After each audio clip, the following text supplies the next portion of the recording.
баруун хойд Лос Анжелес уулаараа маш их том төмрүүд гарсан. 1000 айлын байшин хаус шатаад, том эвлэн газрууд шатаад, чухал барилга байшингууд шатсан. Тэр гал нь зогсоход бол ер нь маш хэцүү байгаа нөгөө. Ойрын 2 хоног 30-45 м/сек хурдтай салхи сахилж байгаа Лос Анжелес. Тэр салхи нь галыг бол улам дөрвөлүүлээд байгаа. Одоо тэр доотлын энэ хэсэг ч юм бол яг цэвэр агаар гэсэн үг шүү дээ. Дээшийг энэ утаа ингэж загалтаж саарлаж харагдаж байгаа. Тэгээд одоо бид гурав ингэ гэрлүүгээ харж байна. Асар их утаатай гээд хүүхдүүдийг эртхэн аав гээд тэгээ сая хурж ирээд сургуулиас нь авч байна. Өглөө бол утааны нэгт бол амар байсан л да. Бараг л одоо өвлийн Улаанбаатар шиг болцсон байсан. Тэгээд одоо жоохон гайгүй болоод ч байгаа юм уу. Утааных нэгт нь бол нэлээд гайгүй байна. Угаа саянд ингэ бичлэг дээр харагдаж байгаа юм ингээд ер нь нэлээд гайгүй байгаа шүү дээ. Тэгээд ингэ утаа өнөрцөн ч яг Улаанбаатарынхаа өвлийг санаж шүү. Манай Улаанбаатарын өвөл бол өдөр болгон асар том гал төмөр гарцсан юм шиг л тийм байдалтай хүмүүс амьдардаг байгаа байхгүй тий. Одоо энд ийм том төмөр гарч явах төртөл Улаанбаатарын утаанаас бага утаатай биш Лос Анжелес. Тэгэхээр бол ер нь Улаанбаатарчууд маань өвөл бол ямар их хэмжээний утаа ингээд сорж байгааг бодохоор бас амар шүү. Яг одоо Лос Анжелес тийм байна. Өглөөний 8 цаг. Ийш хаад амар салхитай.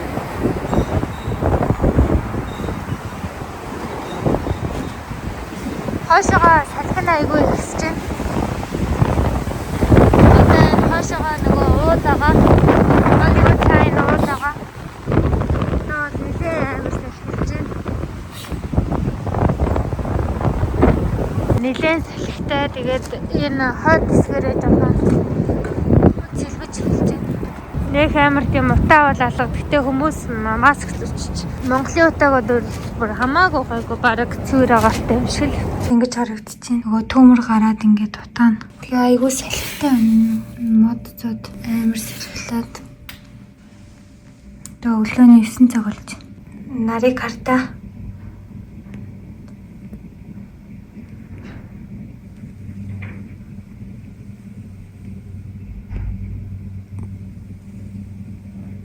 Өнөөдөр 2025 оны 1-р сарын 8-ны лав гараг Калифорниа мужийн Лос Анжелес орчимд орчин үүссэн энэхүү төмөр одоогийн байдлаар Лос Анжелес хот орчмын 3 хэсэгт голомтлон асаж байна. Лос Анжелес каунтигийн 70 эрг орчим ийм байдалтай. За төмрийг өдөөж байгаа мэдээж гол хүчин зүйлс бол одоо маш хүчтэй салхитай байна. Салхи хүчтэй байгаа бол мас төмрийг одоо хяналтанд оруулахад маш төвөгтэй. Төмөр хурдан тархаж байгаа тухай ийм мэдээлэл ирж байна. За мэтлэнгээр галын машинуудаас гадна мөн агаараас төмөртэй тэмцэж байгаа. Ийм дүрс бичлэгүүд бас явж байгаа. За энэ бол Нью-Йорк Таймс дээр гарсан одоогийн байдлаар төмөр одоо голомтлон асж байгаа 3 хэсгийг харуулж байна. За энэ 3 хэсэгт төмрийн шалтгааныг одоогоор тодорхойлоогүй байна. Ямар шалтгааны болмоос төмөр ийхүү одоо голомтлон ассан шалтгааныг мөрдөн шалгаж байна. За тэрийн дотор та бүхний харж байгаачлан Лос Анжелес хотын Малибу дүүрэг, Palisades гэх энэхүү дүүрэгт хамгийн том төмөр асж байгаа. За энэ бол 70 эргийн нэлээд баячууд амьдардаг ийм дүүрэг бололтой байна. За шатаж байгаа орон байрыг харахад хэдэн саяар тоологдох ийм үнэтэй хаусууд шатаж байгаа. За хөлөөдөө мэдээж байгаас үзэхэд одоо олонний танил одоодоос энэхүү хэсэгт амьдардаг гэсэн ийм мэдээлэл байна. За ингээд ямар ч тач эдгээр төмрүүдийн улмаас одоогийн байдлаар нийтдээ 30,000 гаруй хүн орон гэрээ орхон дөрвж байгаа тухай ийм мэдээлэл байна. За та бүхэн сошиал дээр тавигдсан төмрийн голомтод иргэдийн бичиж тавьсан зураг төсвүүдийг харж байна. Одоо их үнэтэй хорооллуудад ийхүү томоохон хэмжээний төмөр голомтлон асж байна. Лос Анжелес шатж байна.